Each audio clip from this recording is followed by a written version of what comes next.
If you're among the living, chances are you've heard of a little ditty called Justice League. If you're among the brain dead, chances are you've been anticipating a little ditty called the Justice League Snyder Cut. And before you ask, yes, I have seen the film in question now, if for no other reason than to admire the sheer capitalist spectacle of witnessing a mass-marketed movie abortion live and in real time. And in that sense, I did not leave my living room disappointed. I mean, what did you people fucking expect? In the hallowed halls of half-wit fucking logic, let's take a long-ass film with the unbridled narrative rapidity of a snail racing a glacier and make it even longer and slower, thereby improving it? Is right up there with, let's hand healthcare over to the same guys who handle the MV fucking D. There was always something off about the entire Justice League directoral ordeal to me. While Snyder jetting back home to handle personal business was always more than understandable to me, the idea that he was then immediately fucking replaced by a bald, bitch-made Bolshevik with the exact opposite of his cinematic sensibilities always made the personal tragedy explanation come off like one of those Stalin photographs where some fuckbag he had whacked magically pieces out of the fucking background quicker than a Hunter Biden handjob tweet. Having seen the joyless, dour 4-hour final results, it ain't no mystery to me fucking why. Marvel were caving in DC's duodenum at the box office around this time. Man of Steel made money, but it still received a stratified appraisal from the public, and Batman v Superman sucked ass through a straw. DC execs were doubtless looking at Marvel movies with their wittier dialogue and leaner runtime. Keep in mind, folks, this was being filmed before fucking Logan and the aptly named Infinity War, whose combined 5-hour, 40-minute runtime began Marvel's slow slide into superhero fare that doubles as a fucking career choice. They were watching a lumbering land whale of a movie, beaching its boring ass on Snyder's watch and saying, in DC's classic hour late and $1 short fucking fashion, hey, anybody got that Whedon cat's number? He was almost hip half a decade ago. Oh shit, what's he doing to the lead actress?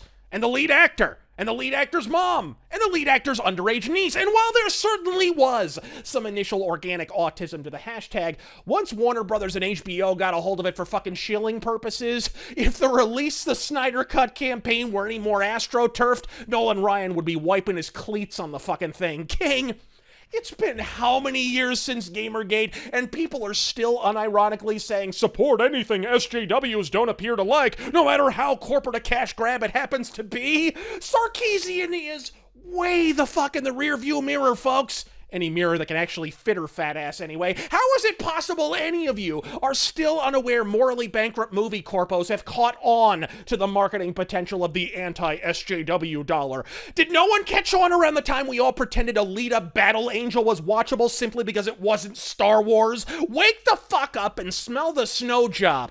Short review, shit sucked to start with, and now it sucks even longer. This ain't the Blade Runner director's cut where the inclusion of a single scene of a unicorn suggests an entirely new interpretation of the fucking film.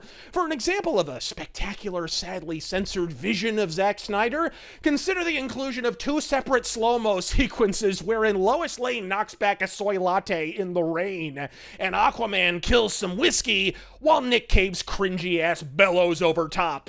Twice! Truly transformative shit, Snyder. I can see why you all simped for its fucking release. Maybe now we can make something truly immortal and meaningful, like Sucker Punch fucking 2, now with 80% more chroma key and goddamn green screen mistakes. And speaking of Snyder, I suppose before I move on, I should probably address the elephant in the cutting room. Yes, we all know Snyder appeared in an online charity stream. Yes, we all watched him throw ardent Snyder Cut supporters, geeks, and gamers under the butt-fucking bus. Only! There he is.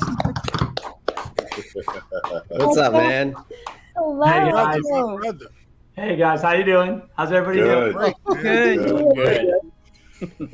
Doing great. Listen, just a quick thing before we get started. I know that on our donation page, we still have the Geeks and Gamers logo. I just want to say that I really. We talked about this, and we're really not affiliated with Geeks and Gamers as far as I'm concerned, and I really just want to make that clear.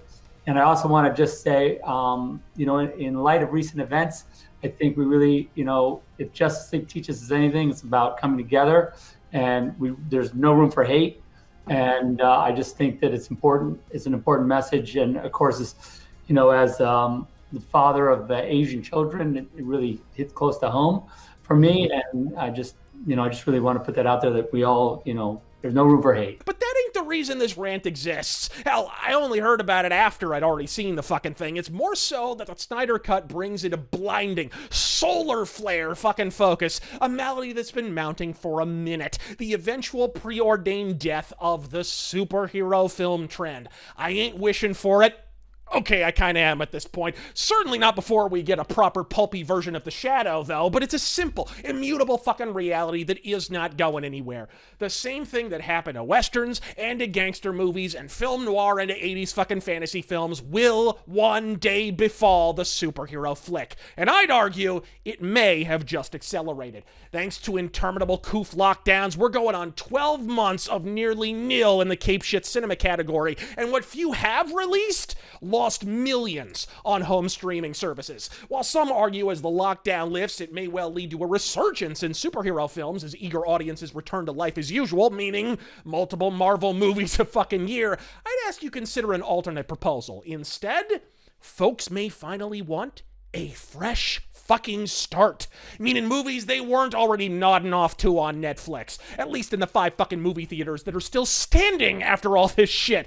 For perspective, my local Cinemaplex, which was doing just fine before China came down with a cold, is now in the process of being converted to fucking office space. And Arizona was one of the least lockdown states in the union for most of the last fucking year. Yikes indeed. And somehow I don't think a 4-hour version of a film no one fucking liked to begin with is gonna court anyone but the idiots who enjoyed it to begin with. All I could think heading into this hacky horseshit was, what could you possibly communicate in 4 hours that wasn't already featured in the 2-hour fucking original? For Christ's sake, Casablanca is only an hour fucking 40. The answer? Omnipresent moping, marginally improved CGI, and more slow-mo than John Woo's wedding video. If you dig it, more power to ya. I kind of dig Daredevil, so who the fuck am I to talk? But for my money, I'm thinking mainstream audiences may ultimately avoid superhero movies when the movie ticket comes with a complimentary catheter. Who the fuck do you think you're kidding? Justice League sucked. The Snyder Cut sucks in slow-mo. I'm Razor Fist. God fucking speed.